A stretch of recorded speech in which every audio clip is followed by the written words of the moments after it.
Half of America is broke, and no one's coming to save you. Not the Fed, not the banks, not even your job. Right now, 61% of Americans are living paycheck to paycheck, while Wall Street posts record profits. Over 100 million people are buried in medical debt. Credit card defaults just hit a 12-year high. This isn't a warning. The next financial crisis has already begun. And if you're not paying attention, it's going to eat you alive. Corporate profits are soaring, while workers sink and no one wants to talk about it. While half the country feels broke, the top tier of corporate America is swimming in record-breaking profits, and they're not even trying to hide it. We're not just talking about your typical mega-cap tech companies. Across sectors, energy, insurance, food manufacturing, pharmaceuticals margins are widening like never before. According to the U.S. Bureau of Economic Analysis, corporate profits after tax soared to over $2.8 trillion in 2023, a level nearly 30% higher than pre-pandemic averages. But here's the kicker. Wage growth has remained largely stagnant for the bottom 60% of earners. The National Employment Law Project found that low-wage workers saw real income decline when adjusted for inflation last year. So while companies brag to shareholders about cost efficiency, what they're really doing is freezing wages, slashing hours, and offloading healthcare costs onto employees, then turning around and buying back billions in stock. In fact, U.S. corporations spent a staggering $1.1 trillion on stock buybacks in 2023, with Apple alone accounting for $90 billion. That's money that could have gone to workers, but didn't. And the irony? These same companies are the ones raising prices on the very consumers they underpay. That means Americans are being squeezed on both ends, underpaid at work and overcharged at the store. It's economic cannibalism disguised as capitalism. And while policymakers hold hearings and issue sternly worded tweets, the machinery keeps running smooth, silent, and devastating. This is how systemic collapse gets baked in. Because when millions of people feel like the game is rigged, like no matter how hard they work, they're still falling behind, they eventually stop playing. They stop spending. They stop investing. They start hoarding cash and losing faith in the system. And when consumer confidence dies, recessions are not far behind. This isn't just a labor issue, it's a national stability issue. Because you cannot build a healthy economy on the backs of a population that feels like disposable parts in someone else's profit machine. And right now, that's exactly what it feels like. Hidden inflation is bleeding you dry, and it's worse than you think. The new inflation isn't obvious, but it's everywhere. It's not just about price tags going up, it's about how much less you're getting for the same money. It's called shrinkflation and skimpflation, and it's quietly robbing households blind. Let's start with the numbers. In 2024, the Bureau of Labor Statistics reported average food-at-home prices rose just 1.2%. Sounds modest, right? But that's because the official CPI doesn't fully capture the sneaky tactics manufacturers now use. Take toilet paper. The same 12-roll pack that used to be 286 sheets per roll now has 232 sheets with no price drop. Bags of chips are down to 9 ounces from the traditional 12. Yogurt cups have shrunk. Cereal boxes look the same but weigh significantly less. Even Gatorade redesigned its bottle to hold less liquid, not for ergonomic reasons, but to save costs without changing the price. And on the services side, restaurants are charging more while slashing portion sizes and eliminating servers, replacing them with QR code menus and self-checkout kiosks. Healthcare? Premiums have surged, but what you get for that premium in-network access, deductibles, covered procedures has deteriorated. This means Americans are not just paying more, they're getting less. This erodes purchasing power, confidence, and overall quality of life. People are waking up and realizing, I'm spending more money but life feels harder, not better. That's not a perception issue. That's economic reality. And what's worse, these tricks, shrinkflation and skimpflation, are incredibly hard to reverse. Companies rarely increase portion sizes after a cut. They never bring back a full staff once automation saves them a buck. So what we're dealing with isn't temporary inflation, it's a permanent lowering of consumer standards. And guess who pays the price? Not the CEOs enjoying $200 million stock bonuses. It's everyday Americans trying to figure out why their paycheck suddenly doesn't stretch past Wednesday. If this trend continues, and it will, we're going to see a society where survival replaces comfort. And that's a recipe for long-term collapse. The financial safety nets are gone, and the cliff is coming fast. Most Americans are just one small emergency away from a total financial meltdown. Not because they're irresponsible, not because they splurged on avocado toast, but because the safety nets are gone, shredded by years of policy erosion, corporate lobbying, and inflation that outpaced every form of assistance. Let's look at the data. A 2024 Bankrate survey revealed that 57% of Americans can't cover a $1,000 emergency without borrowing. That's not a fluke, it's a 5-year trend that's getting worse. Meanwhile, savings rates have cratered. According to the Federal Reserve, the U.S. personal savings rate dropped to just 3.5% in Q3 2023, near historical lows. And here's where it gets dark. Pandemic-era aid programs? Gone. Rental protections? Gone. Expanded child tax credits? Gone. Emergency SNAP benefits? Rolled back. Health insurance subsidies? Slashed in some states. And student loan payments? They're back, with interest. So Americans are now expected to survive on 2019 paychecks, with 2024 prices, and zero government backup. That's not just a strain, it's a setup for disaster. And the cliff is closer than people think. One broken car, one hospital bill, one job loss, and it's game over. Not just financially, but emotionally, psychologically, spiritually. Because when people feel like no one's coming to help, that does something dangerous to a society. It breeds anger, despair, and detachment. We're seeing it now. Surging mental health crises, rising addiction, record homelessness, and violent crime creeping back into urban headlines. Those are symptoms of collapse. You can't lecture people about personal responsibility when entire segments of the population are being pushed into insolvency by systemic neglect. We're living in a country where the rich have infinite cushions and the poor are free-falling. And the middle class? They're holding on by their fingernails, pretending everything's fine. But deep down, they know. The rope is fraying, and no one's throwing a lifeline. Wall Street is winning, while Main Street is bleeding out. Let's talk about the biggest illusion propping up this broken economy, the stock market. Every night, financial news flashes headlines about record highs and market optimism, and people are led to believe that the economy must be doing great because the Dow is at 38,000 and the S&P 500 just posted another gain. But here's the hard truth. The stock market is no longer tethered to the reality most Americans live in.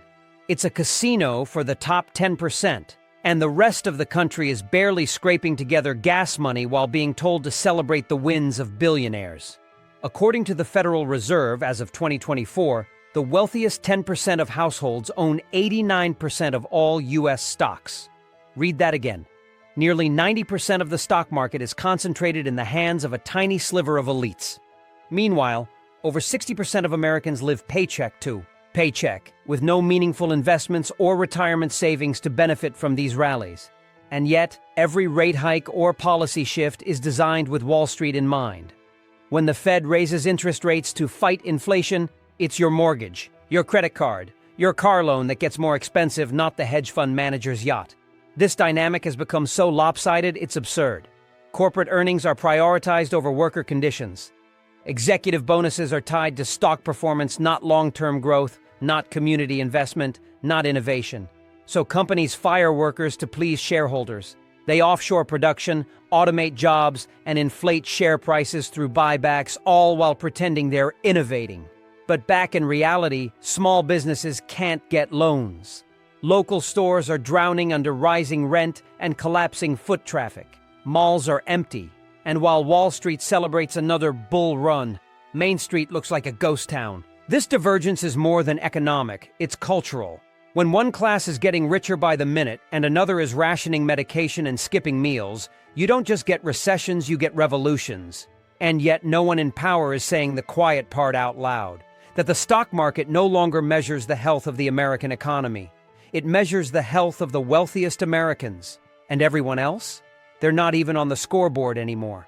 Gen Z and millennials are drowning before they even get started. You want to understand how deep this crisis runs? Look at the younger generations. Because if you think things are bad for boomers and Gen X right now, realize that millennials and Gen Z aren't even standing on solid ground to begin with. They're trying to build adult lives on top of quicksand with record levels of debt, unaffordable housing, worthless college degrees, and a job market that offers nothing but gig work and dead ends. Let's start with student loans. As of 2024, outstanding student debt has surged past $1.7 trillion, with over 43 million Americans carrying balances, many of whom have been paying for over a decade and still owe more than their original principal. And with the student loan payment pause officially over, millions are now forced to resume payments with higher interest rates, while their wages have barely moved. This isn't just a budget problem, it's a generational anchor. These are people delaying marriage, parenthood, home ownership, and even basic medical care just to stay afloat.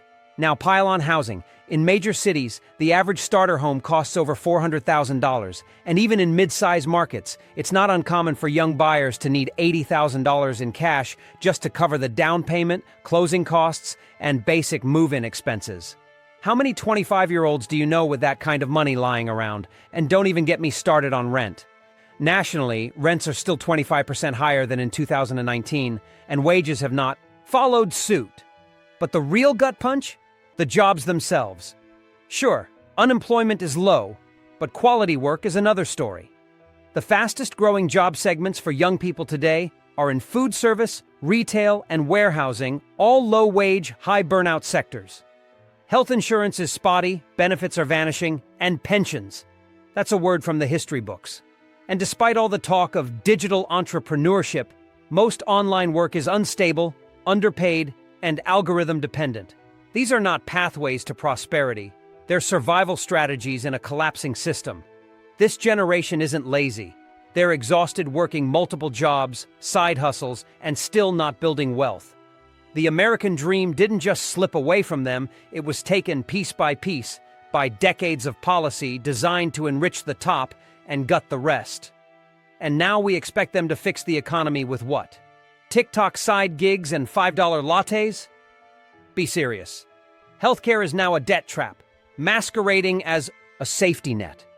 Here's a terrifying reality most Americans are living with, but don't fully realize until it's too late.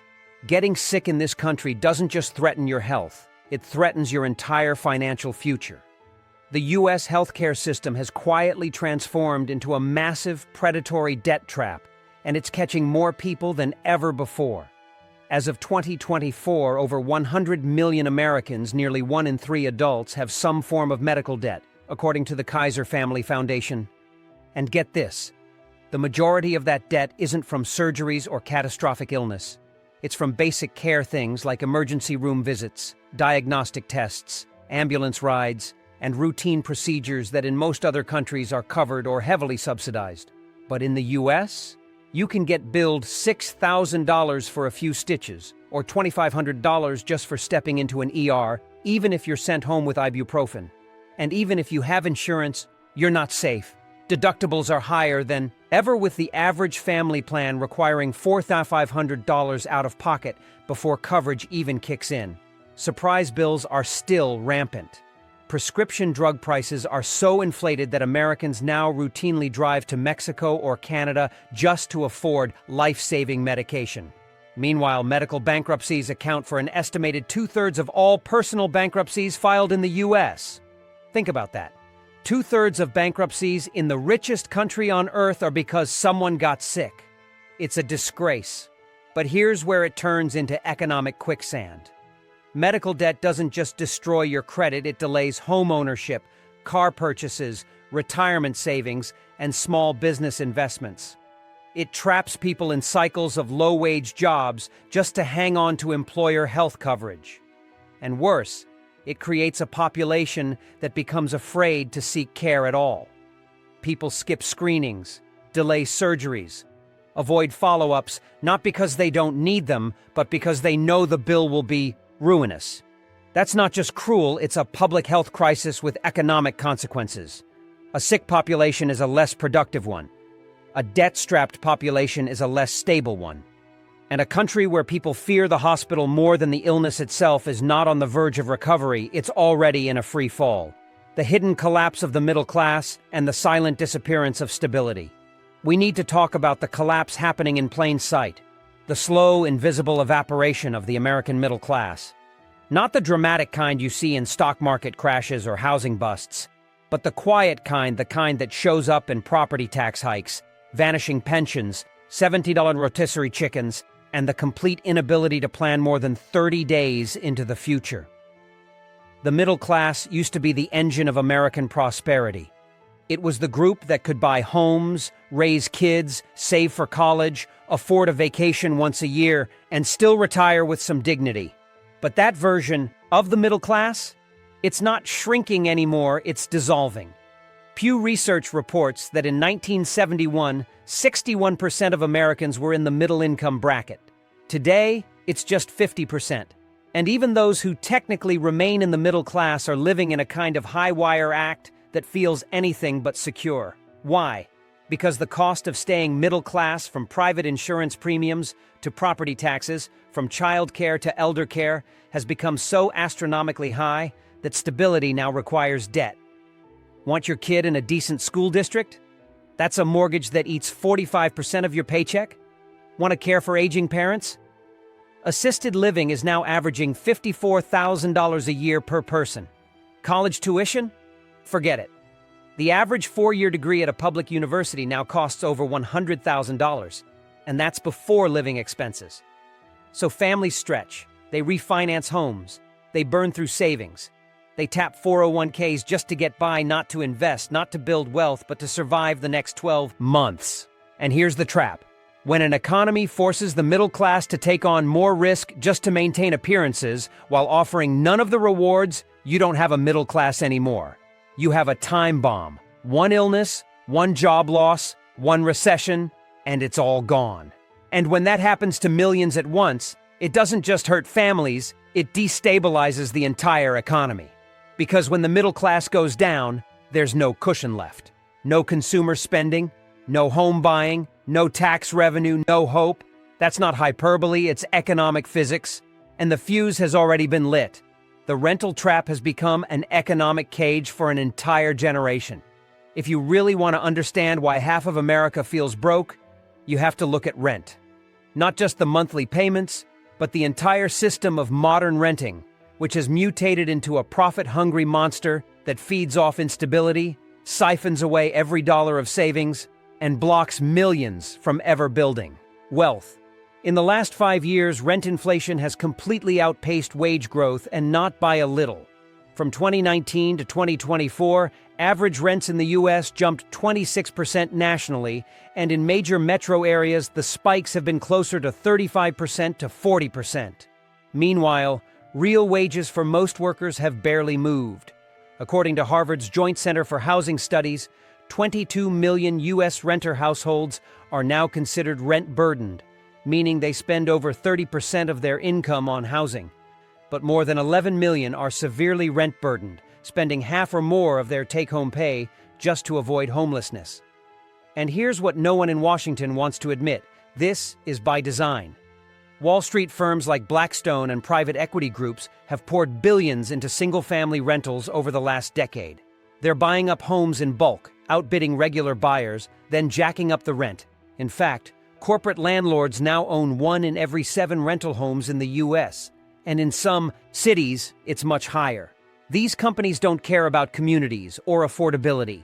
Their job is to extract, raise rents, add fees, cut maintenance, evict quickly, and profit forever. But the real economic damage is what renting does long-term. Every year you rent, you're not building equity. You're not improving your credit. You're not gaining collateral you can use to start a business or secure a loan. You're just paying someone else's mortgage while your own future gets pushed further away. And for millions of Americans, especially younger people and families of color, home ownership is no longer even an option. Between record-high down payments, strict lending standards, and ballooning interest rates, even qualified buyers are being locked out. So they stay stuck in the rental trap, paying more and getting less. And over time, that trap turns into a cage. A cage that prevents people from moving, saving, starting families, or even dreaming of retirement. And when you trap millions of people in a system where they work full-time but still can't afford housing, you don't have a housing crisis, you have an economic containment system, and it's collapsing from the inside out. The dollar is losing power. And that means your savings are already shrinking. Nobody wants to admit it, but the US dollar is weakening not just abroad, but right here at home. Not because of some doomsday theory or overnight collapse, but because of something far more dangerous. Slow erosion. Every dollar you earn today buys less than it did 5 years ago. And this isn't just about inflation, it's about global confidence, purchasing power, and how the very foundation of the American economy is shifting beneath our feet. Let's start with the basics. Since 2020, cumulative inflation has eaten away over 20% of the dollar's real value. That means if you had $10,000 in savings and just left it in your bank account, you've effectively lost $2,000 worth of purchasing power without spending a dime. Meanwhile, interest on those savings? Practically non-existent. Even with higher rates in 2024, most savings accounts still yield less than inflation, which means you're still losing money by playing it safe. But this domestic squeeze is only half the story. Globally, the dollar's dominance is being challenged in ways that should terrify anyone with a 401k or retirement plan. In the last 18 months alone, over 20 countries, including major economies like China, Brazil, Russia, India, and even allies like Saudi Arabia, have begun diversifying away from the US dollar. They're settling trade in local currencies, stockpiling gold, and forming currency alliances that bypass SWIFT, the dollar-based global transaction system. And the US Federal Reserve? It keeps printing money, running trillion-dollar deficits, and flooding the market with treasury bonds that fewer countries want to buy. As demand for dollars weakens abroad, its impact loops back home. The dollar stays afloat, but barely by sheer momentum and global habit. But habits change. And when the world stops trusting the dollar as the ultimate safe asset, Americans will feel it in real time. Imports get more expensive. Energy costs spike. Credit markets tighten. And your hard-earned savings? They become worth less every single year. This is how empires decline, not with tanks and bombs, but with debt, denial, and decay.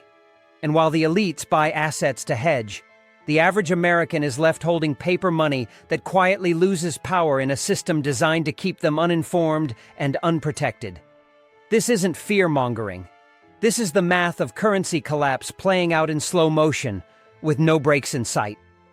The system is built on confidence, and that confidence is gone. This is it.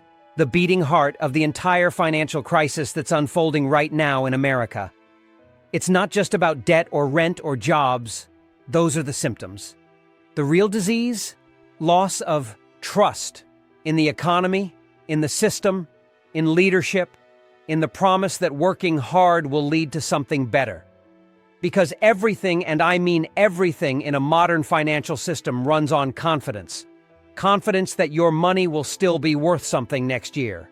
Confidence that your job will still exist next month. Confidence that your bank won't fail, your insurance will pay out, your retirement won't vanish. And right now, that confidence is crumbling at every level of society. According to Gallup, a record 75% of Americans now believe the economy is headed in the wrong direction. Trust in government is near historic lows. Faith in the Federal Reserve's ability to manage inflation has collapsed, with more than half the country believing interest rates are hurting them more than helping. And when confidence disappears, behavior changes fast. People hoard cash, delay purchases, cancel investments, and stop spending on anything but the bare minimum. That's not just a vibe, it's a self-fulfilling prophecy. Businesses start seeing slower revenue. They lay off workers, credit tightens, consumers retreat even further. The spiral begins. And unlike previous recessions, this time, Americans aren't just nervous, They're cynical. They no longer believe that recovery means them. They see billionaires getting richer, markets climbing, banks bailed out while they're drowning in medical debt and juggling 3 jobs to pay for groceries. They've watched the safety nets shrink, their wages freeze, their costs explode, and their elected officials fight over culture wars while ignoring the economic collapse happening in plain sight. Confidence doesn't come back just because the Fed says so. It comes back when people believe the system actually serves them. And right now, it doesn't. That's why half the country says they feel broke, not because they made bad decisions, but because they see the truth. The American economy is no longer built for the average American. It's built for the top, and everyone else is being asked to keep pretending. But they won't, not much longer. Because once confidence breaks across a population, no bailout, stimulus check, or press conference can put it back together. And if you think that's just economic theory, you haven't been listening. The collapse has already started, and it started with belief. This isn't normal. When half the country feels broke, the system is already failing. Crashes don't start on Wall Street, they start in kitchens, pharmacies, and rent payments. If this feels personal, it's because it is.